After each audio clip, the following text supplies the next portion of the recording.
Hi. Here How you are are. how are you? Absolutely wonderful. The money lady. I started with, would you rather be rich or wealthy? Would, Which one would you rather be? would you rather be rich or wealthy? Well, that depends. Let's just hop into the interview and then maybe we'll get to it at the end where you coach me a little bit. Tell us, break down for us. Tell us, as a financial planner, to you, what is the difference? What is being rich and what is being wealthy? Well, rich, when you say rich, if you look at the word rich, it covers a square, a big umbrella kind of thing, right? Okay. Okay. Under rich is something you could be rich with health, rich with money. That's what people think. But richness covers everything: your health, your emotional health, your spiritual health, your physical health, and of course, your emotional health. And there's wealthy underneath it, which is your financial wealth. But when you're wealthy, just the word itself has something sweeter to say. It's all like you're just, it's more soothing. It's not, there's two kind of people that are rich. Those that are, Okay. I'm braggadocious and I'm wealthy, I'm rich, I have money. And those that are wealthy, you say they have all money. They have a calm about them. So a wealthy person does not have to have money like only. They have something that is deeper than money. They have a class. They have a wholesomeness. They come over, they're soothing.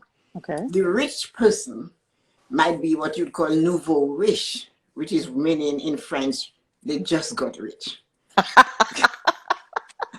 So nouveau is the French word for new. So Uh-huh. it's new money.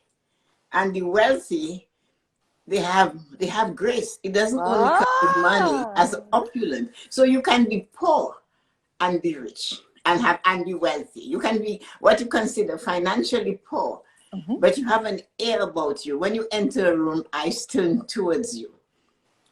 So that's another thing, right? It's the grace. So let me see. Let me see if I understand this. Those that are rich, if we define them as new money, they are the ones that have a lot of outward accoutrements that show Voila, you they have a voila, lot of voila, voila, that voila. show you they This have a lot of money. yes, it has to show up. Everything is, the hat is bigger, chapeau is bigger, the chains are Yeah, bigger, yeah. and they walk like they're carrying the money, they're rich all over their body. It's a load, right? Uh-huh. And the person who is wealthy, just Okay. they glaze, they kind of just. You can't tell whether or not they have money just from their outward appearance. You might think they have money when they really don't have that much because of the way is the way they glide into everything they do. There's So so much grace. what is the difficulty with getting clients, okay, with getting the people that you coach onto a plan for their finances? Well, if they come to me to coach, they have already scaled the difficulty because the difficulty they're in it. Okay. They're already having a problem. So when they come to me or they see me or they want me, Mm-hmm. that means they know I can help them be the hero in their life.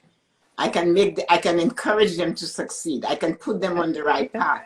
So it's never a difficulty for me to get them to come to me. It's rather simple because my first thing is that you can do this. All you need, you never, nobody told you that you should. Nobody told you that you could. Nobody taught you how. But this is the time that you are making a choice to learn how. Yeah, because And the one thing that I was always told growing up regarding money was save. Save your money, save your money, save your money. But does saving money help lead us to being wealthy? of course, but it's not, you see, there are two things big time money gurus do. Okay. And then parents do the same thing. Oh, just save your money. But it's like if you are female, right? And so Uh-huh. am I. So here is this female, here is that female, but we have no name, right? if you don't give your money a name, it will not stay with you. If somebody keeps calling you, hey you, would you go to them? Your money has energy, and money has energy. So money goes where money sees money. You know that. They say money follow money. We all know that. Why do you think it does that? It loves to have friends. It wants to have companion. Money has to be honest. So save money is not enough. How to save the money and what to do with the money. So we make money and we save money. And when we save money, we must invest money. And when we invest money, money multiplies. So the first thing you have to do is why. Know why you want to save this money. Okay. What is your purpose? Your why? To save money. For what? Give it a name. For my annual vacation, to buy a home, to put in my 401k, my retirement fund, to buy a house, okay, to be debt free, to pay off my debt. They have to have little names. If not, they will go astray. They won't stay with you. So save money is not enough. And unfortunately, for someone who has gotten in debt, money is not taught at home. It's not even talked about at home. So when they come to me, I know nobody told them about money. So I feel them there. I said, I know you, nobody taught you about it at school. Nobody told you at home. It was whispered about in the house. Oh, don't tell the children that we really don't have much money for Christmas. So it's a whispering thing. Right. Don't talk too loud. Right. The kids will hear you. Right. Because so, I mean, as a child, that whispering, I could read. One of the things that I read as a child was, I always read the newspaper. So I saw the house that we were living in for sale because the taxes hadn't been paid. There you go. But my mother was whispering about it and trying to rob Peter to pay Paul and pulling ends together as if, being a 10, 11-year-old child, I didn't know these things. But you see, nobody taught her. Yeah. So there's no one telling you can. There is no one telling you what you can do. There is no one telling you how to do it. No, husband and wife sometimes are afraid to talk about money. The school I went to, the nuns said to us, when poverty walks through the door, love flies out the window. So as soon as there is no money, people start hating people and people start blaming people. And then as a child, you're hearing that. You go to school, nobody's talking about money. Those who have bring lunch, those who don't have no lunch. And that's all you know. You become an adult, you get a credit card, and you go, wow, I can use that thing forever. Nobody's watching me. Everybody got mine. Everybody got that credit card for that free t-shirt in college. Yes, exactly. And the banks are so well trained. They know us. I keep saying, when you come to the bank, my job is to give you that credit card. I don't particularly care who you are. Because when the more credit cards I give you, the bigger the gift that I will get, the bigger the vacation, the bigger the bonus. So it's my job. But now, why do you think that is? Why do you think that is that we continue generation after generation to pass down that lack of knowledge in an area that is so significant to our well-being? Because we choose not to mind our own business. We do not run our finances like we run a corporation. Okay. And that is the first thing we must understand. You are a company. If you have a family, you have a CFO, you have a COO, you have a chief financial officer, you have a chief operating officer, you have a medical doctor. Everybody is in that organization. And we have to run it like an organization. We have to know we are failing, and we have to call a meeting of the board of directors and all the subordinates and say, hey, we are failing here. What can we do to stop failing?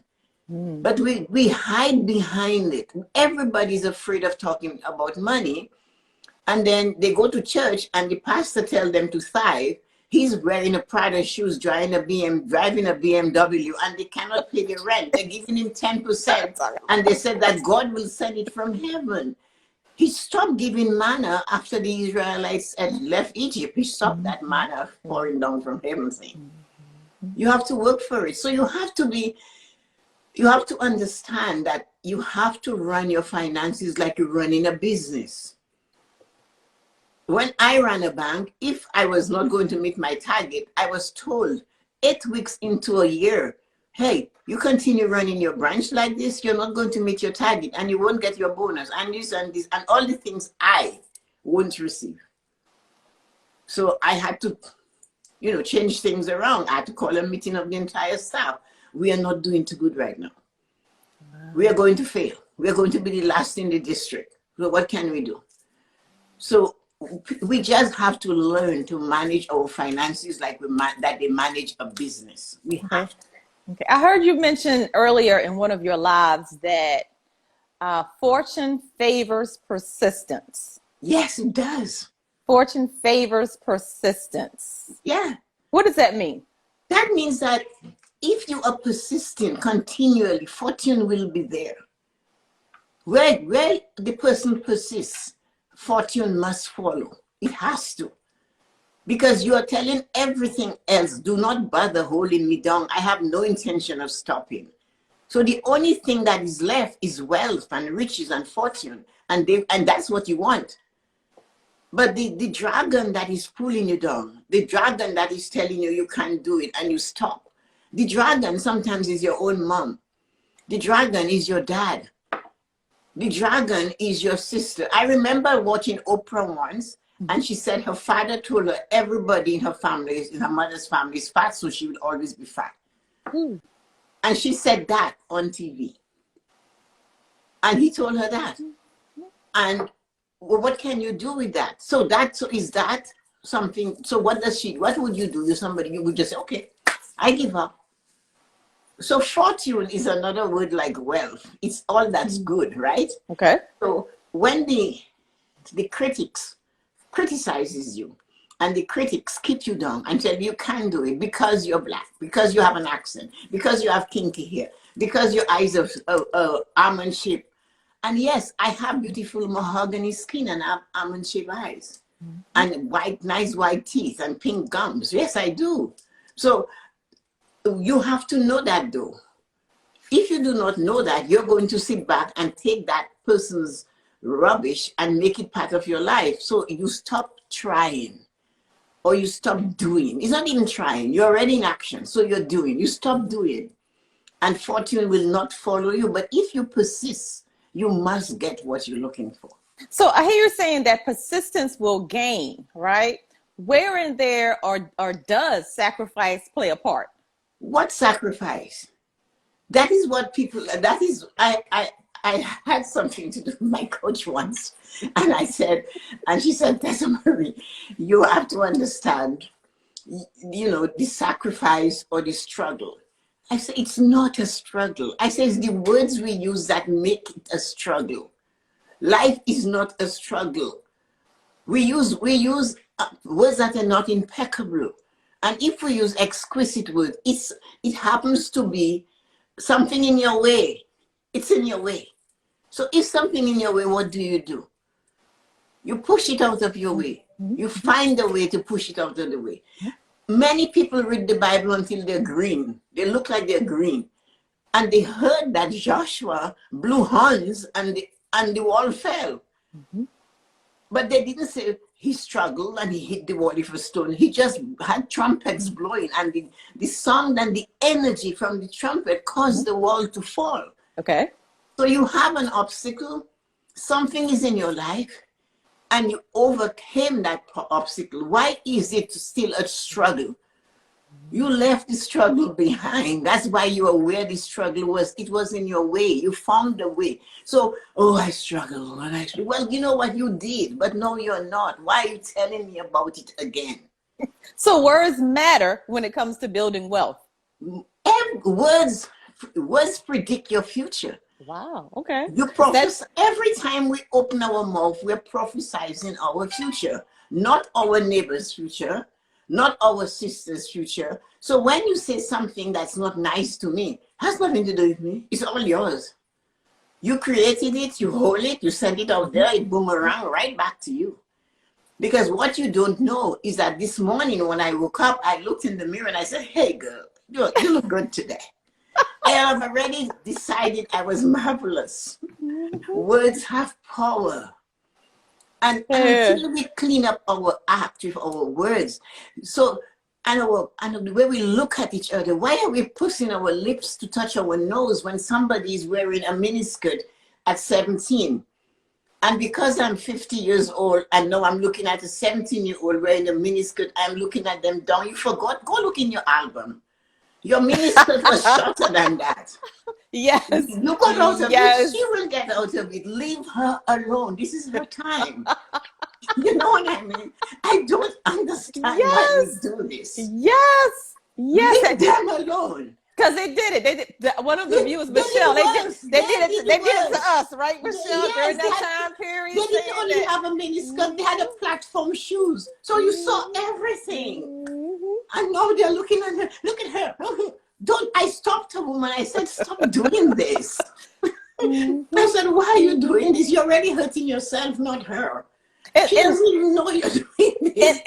But depending on where that elder is in the circle of that 17-year-old, she's setting the trend or the pattern for her negative self-talk in the future. Well, that is why we need to get the children early. And when they are doing it and they're being a bully or they're being bullied or they're telling somebody else, you're not pretty, your hair is short, your hair is kinky, or I don't like red hair, or you look carrot top, you have freckles all over your face. Well, we have to tell them no. We have to teach them to use impeccable words. They can only use impeccable and exquisite words if we tell them, if we talk to them like this. I have well, she's going to be 3, granddaughter. And when she comes, she goes, oh, here you are. And it's because she heard me saying that to Yuko and she picked it up. So whenever she meets me, she goes, oh, here you are, Grammy. and she's turning her body. So she knows those words. And the first thing I taught her was to look at someone. I said, this is pretty. So she learned, I got her to look at the words and see pretty. And she had to notice things that were pretty. And she would tell me pretty, but you have to use words. So this word about a child is telling you, this is scary, I am scared. You don't say, don't be scared. You have to say, what is scary? Find out what is scary. Let them tell you what is scary. Because that's scary now, and the way you address it will enable them to tell you when something is not nice in their life later on.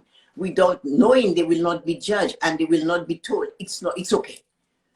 You see what I mean? So it's up to us. That's how we can change it. Okay. So in the last few minutes, because I want to be respectful of your time, I'm only going to keep you 30 minutes. That's okay. You can do what you want. I want you to coach me, right? And tell me, first of all, let's set a baseline and I say, okay, let's say age 50, okay? Debt, let's say $100,000 of student loan debt. Okay. And let's say there is nothing saved for retirement. Okay. So it looks doom and gloom, yet I want to build a business, which requires investing in building the business versus investing in, say, a 401k. And I have people saying, no, it's too late. All of the money that you have needs to go into a retirement fund. What would you coach me, all right, to put in the other ear or as affirmations to say to myself every day to build myself up to follow my dreams versus listening to all the negativity? Okay. So there you are, 50 years old, 100K in debt, want to start a business, have no savings at all, and everybody you know is telling you, put everything you have into the 401k. Right? Right. That's your scenario. Yes. So you come to me with that and I'll say, okay, so The man who fried his first piece of chicken at the age of 65 was Kentucky Fried Chicken, right? Yes, Colonel Sanders. Okay. And there are a few others. Henry Ford had grade 4 education. He was still buying his cars. And True. We are still buying his cars. His cars. You know, he was faced with an impossible dream, and he did not let that stop him. Nope. So the first thing I'm going to ask you to do is you cannot help those people. Those negative Neelys or whoever they are, you can't help them. So you have to focus on you. You have to know for sure. I would ask you, what it is you really want? What it is you desire, not so much want. And I would start getting you to change your words. So instead of saying, I want my own business, I desire. So the minute you change from want to me is like something with no bottom. Because no matter what you say, you're always going to say, I want to do this. I want to have my own business. Okay. I desire to have my business. So my next question is, what are you doing to get this business going? And you might say to me, well, I have it in my mind. I want it. I'm listening to this, but everybody, it seems impossible. You know, Tessa Marie, I have all that debt over there. I said, okay, so that debt over there gave you an education over here, right? So I said, then that education you have is your passport into your future. What are you doing with it? What are you trained to do? When last you wrote about that dream, that desire? And then I will get you to get this, a goal setting journal. Where is your journal? When last you wrote about your dream? Okay. Your dream is your creation. You have a child. You're pregnant now. You just got pregnant. I know Michelle is over there screaming because she does the setting the goals and Well, look at this. I created this, the goal setting journal. So I have that at Amazon. So that's what I do.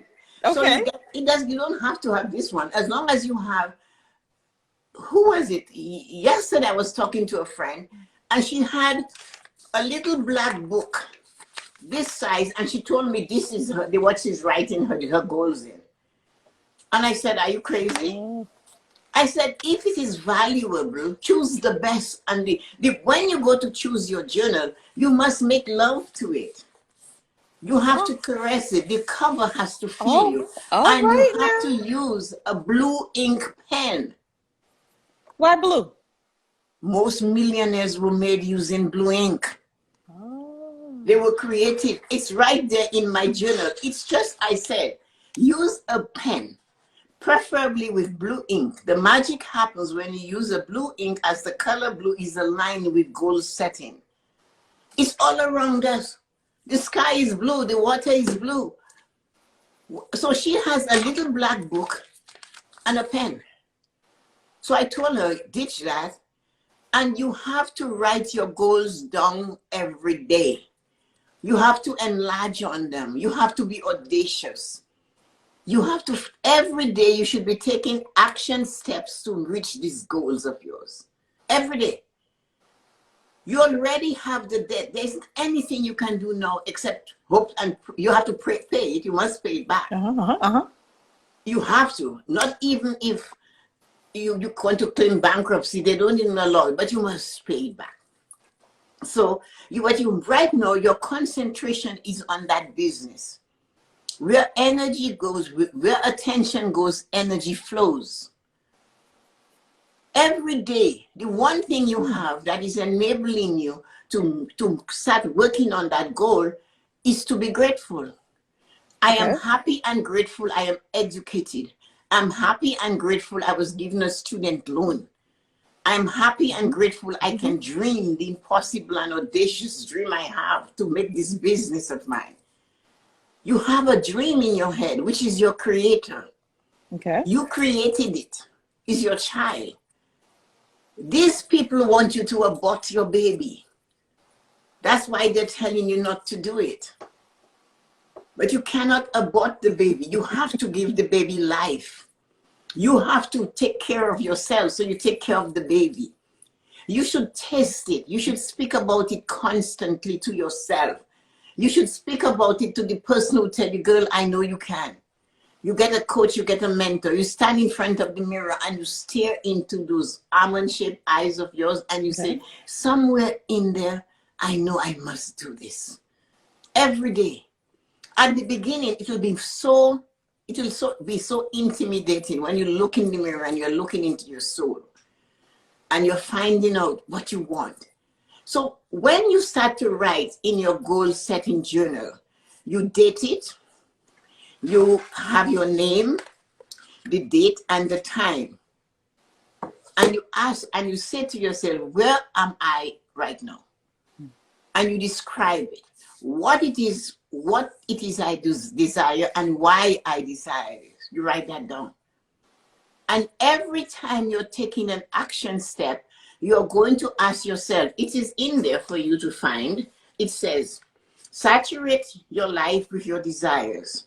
Then there is one that tells you, are my actions in this moment aligned with my goals? What I'm doing now, is it going to take me closer to my desire or further away? Okay. So that's what you're doing. Your only job when you are awake is to think of this thing. And when you go to sleep, it should be the last thought. When you wake up in the morning and you jump up, you're jumping up so you can go write it out in your journal. And you have to do it every day. And you can do it as often as you want. But if you start giving it gratitude and you start acknowledging it and looking for opportunities, and then the magic happens when you're doing all of this, then this shows up. This is a tiny idea. This is a thought. You've been working on trying to manifest this dream, this desire of yours. Okay. And all of a sudden, a little funny idea comes into your mind. Write it down, but follow the idea. Yeah, that's the key. Whether or not to listen to that small voice on the inside that gives you that idea. Is giving you that little bit. Write it down. If you do not do the small action steps, how can they give you a bigger piece to do? When you turn on the headlights of the car, it only shows you the first 100 yards. You must drive the car to that 100 yards so you can see the other 100 yards on the journey.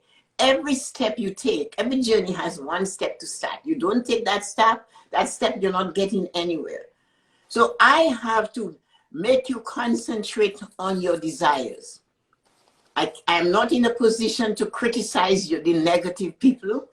They are critics. The critics don't count.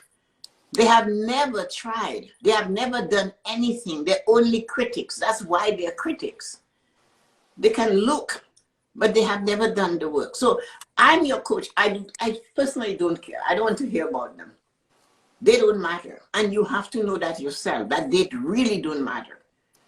So now that you know they're critical, they're always going to sit on the sidelines with their skirt between their legs and waiting for you to come home and tell them how a horrible day you had and how you're still dreaming on the gold. And they will tell you you should let it go. So because of that, you need to shut up. The thing is, sometimes we talk too much about our desires and our dreams and our goals to people who do not understand us. Giving big dreams to small minds. Yes, you are expecting, you have a pint and you expect to pour that pint, you have a gallon and you expect to pour that gallon into somebody that only has a pint. It's a waste. It's going to fall all over. You're giving your big, audacious, magnificent dream to put in a tiny little brain. It will not fit. You will lose it. And then they will say to you, I told you so. I know you couldn't do it. I told you you were wasting your time. Remember when I told you that? So since you know those people, why are you discussing it with them? Okay. All right. So to make sure that, to wrap up and to make sure that I heard you correctly, we started with you explaining to us the difference between rich and wealthy, and that money is energy. Money is energy. Money is energy, and money flows where it is. Yeah, money follows money. And you will notice when you save money, mm-hmm. and you have a savings, more you will automatically feel a need to do it more. Is the money talking to you? Mm-hmm. You know, so go ahead. Sorry. No problem. Then if you have a dream or a goal, make sure you have a goal journal. Yes. Write in it every day, and your writings must be progressive, not standards. Like you can't write the same thing every day or the same thing 500 times, like some teachers used to make us do when we were in school. Okay. It is progressive. Give the date, give the time, give what you're working on at this particular time, and explain how that action is moving you toward your goal. That's right. Okay. And then I use a blue ink pen. Yes, and use a blue ink pen. And I have remove negative thoughts. Don't think about your goals or your energy in terms of sacrifice, but think about it in terms of abundance. And accomplishment. Abundance and accomplishment. You're doing it. The minute you start writing in your journal, you can't say, I'm trying anymore. You're not trying anymore. You're doing. This is the first action step. So I'm doing it. I am working towards my goal. Mm-hmm. So you have to acknowledge. Do not say, I'm trying. You're not trying. Just listen to the word. Can you say trying without feeling pain? You say, no, I'm trying. I'm really trying. Yeah. But if you say, I'm doing it. The connotation is a struggle. It is, yeah. Whenever you say that, what comes up within you is a struggle. Yes. Yeah, because I'm trying. It doesn't sound like you're accomplishing or completing anything. It's like you're stuck. Yeah. But if you say, I am working towards my desires, I am taking the action step of making it clear to me what I desire to do today. I got this tiny little thought today in the journal that I should phone this person, that I should check something out on Google, okay, that I should ask a question somewhere. So you take that action, you do that, and it will lead somewhere else. Today, I did this. You see what I mean? Yes. And then the other part that is magical is when you start saying, today I observe the proof that the law of attraction and gratitude is working in my favor. The law and somebody called me and told me what to do. So I also developed a book called The Book of Proof. Okay, hold on one second before we move into that. I need you to repeat why a blue ink pen. We have a question. Why a blue? Yes, why a blue ink pen? The majority of multimillionaires were created from, and all of their work were always in a blue ink pen. Then when we look at our energy of blue, blue is constantly above us. And blue is water all around us. The oceans, all the oceans and the seas are all blue. Blue is the strongest color for energy because the water has energy. The skies has everything in it. And when you use the blue ink pen, it is giving you that energy towards that goal that you're writing in a book that you love. The book has to favor you. Yeah.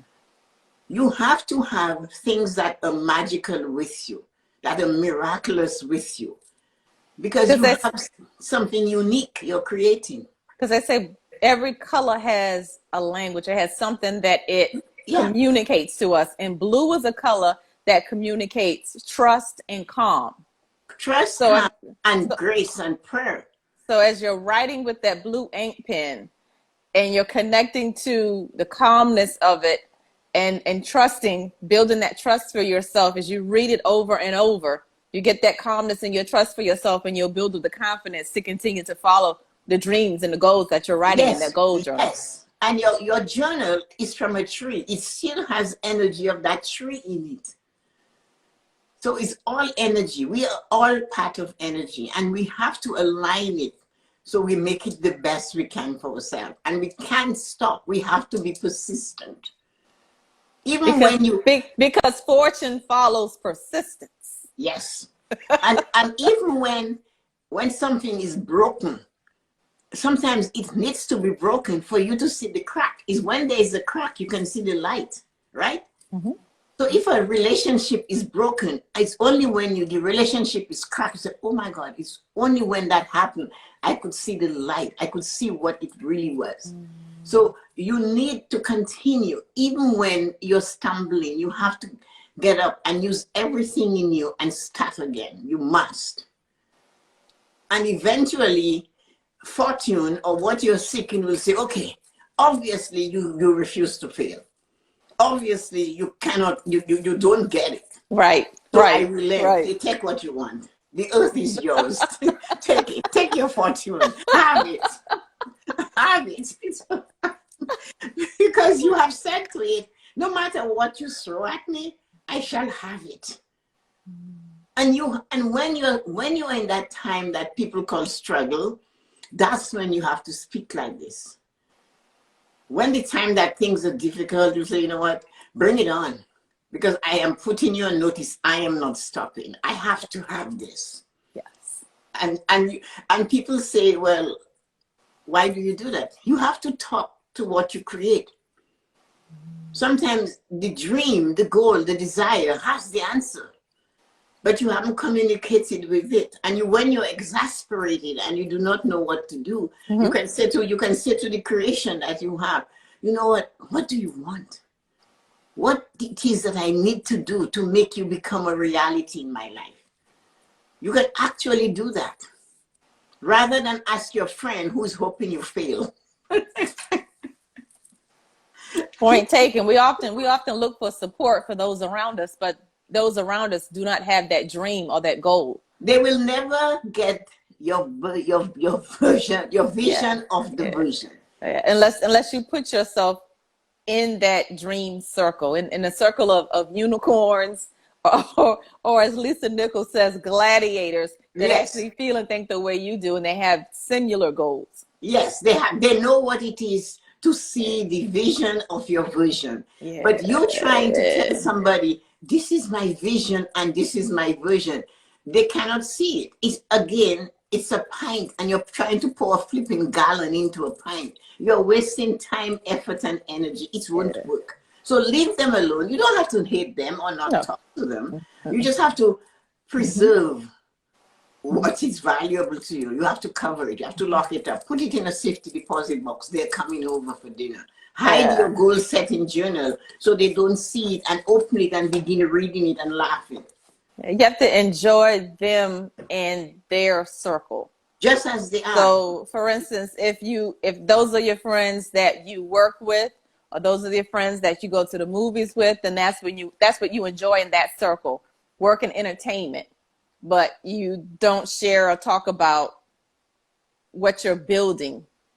No, you can't, unless they have a vision of the vision that you're seeing. And they have to be, the thing is that we know, we know the people we shouldn't have talked to, but somehow we just have to go tell them. And it's when we leave, our shoulders are touching the ground. I had a young lady who had worked with me for a year to buy herself a condo. Wow.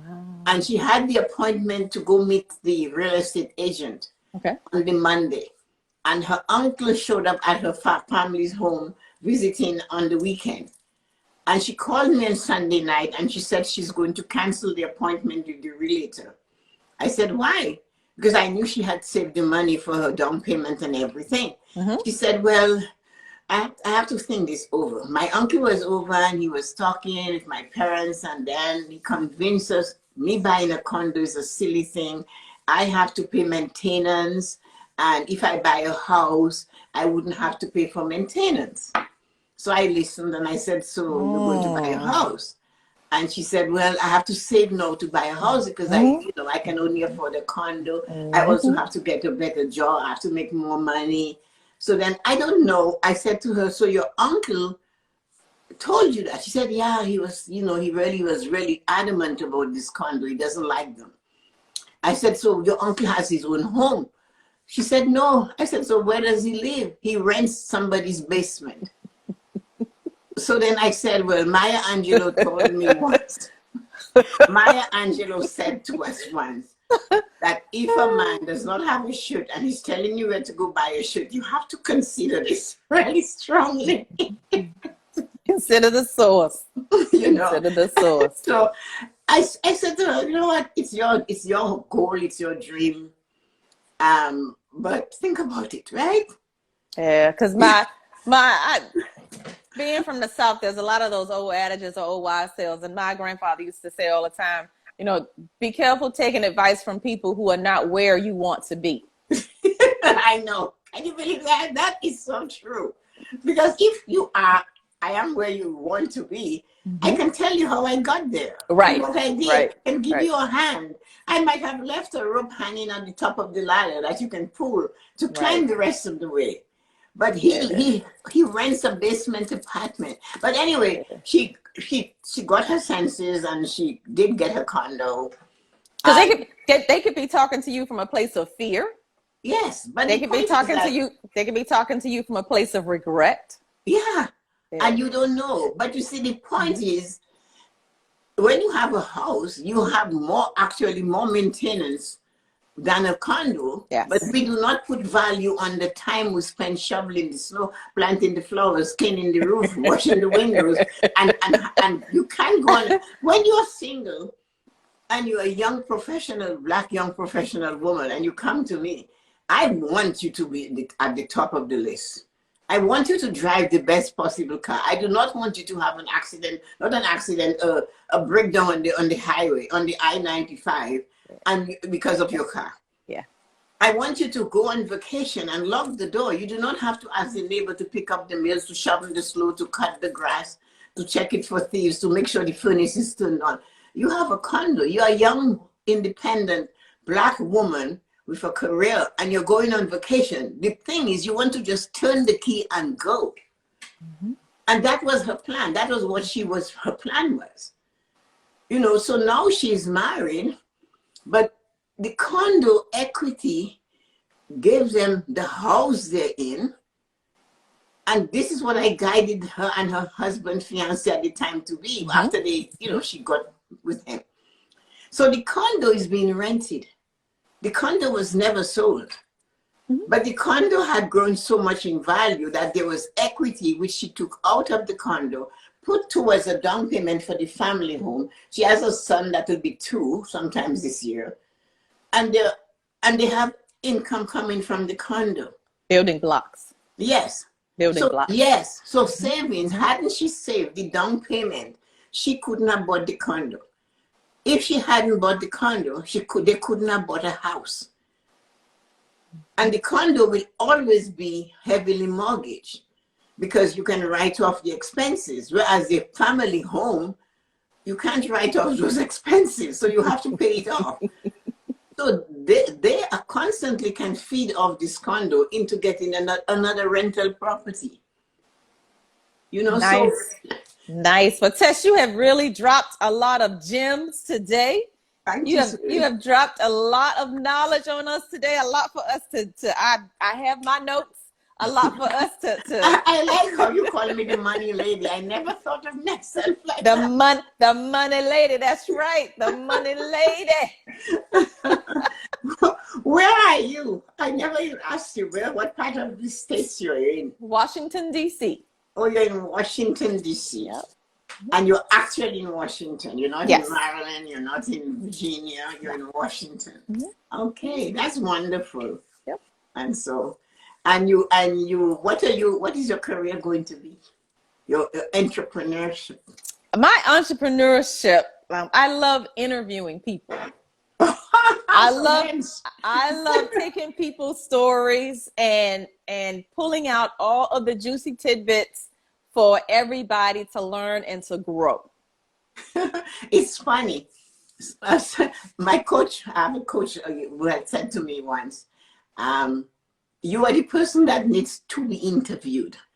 You're not the person to do the interview. Well, you know what? And that brings me to a point. One question before we conclude. All right. Does it take, we mentioned to get rid of the negative words, all right? And sacrifice is a negative word. Where in there would you put the word courage? Courage is from being disciplined. So if you have no discipline, you cannot be courageous. So for you to have courage, you must discipline. It could be only in one thing. Okay. But so for example, I wake up every day at 4:30. Woo. And I go to bed about 9:30 or 9. But did y'all hear her say 4:30? Did y'all hear her say 4:30 in the morning? She gets up out the bed. Okay. Yes. Got it. And my reason for doing that is because I love that time of the morning. And of course, it's not easy waking up at 4:30. But I have gotten accustomed to it. So the alarm goes. So everybody says, if you have your phone, keep it in another room so that you have to get up to get it. But I love the idea that my alarm is right there. I must turn and do it. So that is being disciplined. Okay. So I get up and I get up. So I swing my leg over the side of the bed and I'm up. Does it take courage to go from being rich to being wealthy? Of course it does, because again, you have to have discipline. Okay. You have to decide how you spend that money. Why do you need this? And what is the purpose of this journey to be wealthy? How do you get the grace of wealthiness? To be wealthy, you have to have a certain type of grace. And then you look at the money as what you can do to teach others to do the same. So you have to have, if without discipline, you cannot develop courage.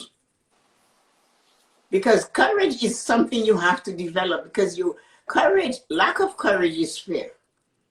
Fear will take away your discipline, right? Mm-hmm. If you're fearful, yes, I'm not trying to do that. No. You will find excuses and you will fall on your excuses every day. Every day. Yeah. But if you decide to lose weight, and every time you see the ice cream, you're going to have it. And you're saying, you know what? I bought it already. I might as well eat it. Mm-hmm.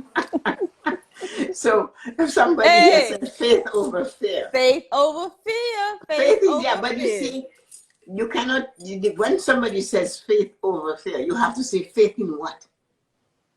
Faith in I can do it? Mm-hmm. You have to, it's not to say faith in God. God is not going to come and take away the fear for you. You have to take the action. You can pray and ask God for guidance, but faith over fear. Faith in what? That I gain too much weight? Is that faith is okay because I am not afraid that I gain weight, and I'm diabetic. I'm not afraid of that. Or should you be? Well, with that, I will leave them for food for thought. Tess, thank you very, very much for this interview. We could go on for hours and hours. No, we can't. I have my show at 7. And I'm sitting in the sun. The sun is coming through the window. I'm right there. The sun is right on my face. I'll have to book you to come back again later. But thank you very much for your time and all of the gems that you dropped for us to meditate on so that we can improve our lives. Well, I have to say I commend you. You're a wonderful interviewer, and you'll do great. You're professional, and you have your questions, and you stay on plan. Good job, great job. Thank you very much. You're welcome. So have a wonderful evening, and thank you for having me on. I really enjoyed this. Thank you. We have to do it again sometime. We will. Anytime. All right. So take care. Bye-bye.